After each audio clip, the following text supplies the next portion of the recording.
Ayan, hello po sa ating lahat. Kumusta? Naway nasa mabuti po kayong kalagayan. Marami pong salamat sa lahat ng nag-subscribe dito sa aking channel. Nagbibigay po ng kanilang opinion. So, ito po ay pang good vibes lamang. Wala naman pong mawawala kapag susubukan po ito. So, sabi nga po ng mga viewers, lalong-lalo na po yung mga fans ni Kalingap Eds, ni Rina, no?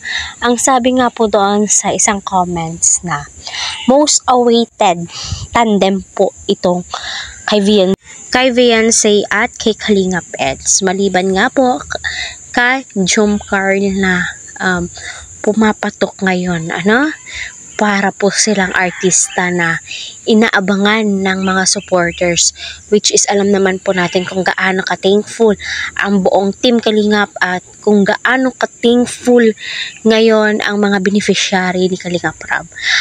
Yung mga patandem po ni Kalingap Rab, isa po yan sa strategy po niya para sa ganon ay marami pa po siyang matulungan na mga kabataan na nangangailangan po ng tulong, kasi alam naman po natin yung hirap at pagod ng buong team, kaya patuloy po natin silang suportahan, lalong-lalo na po si Kalingap Rab. Huwag po natin skip ang kanilang ads para sa ganoon po ay marami pa pong kababayan po natin ang kanilang matulungan, malingap, kasi sa panahon ngayon, my God, marami po talagang mga kabataan ang nahihinto ang pag-aaral dahil sa financial problem.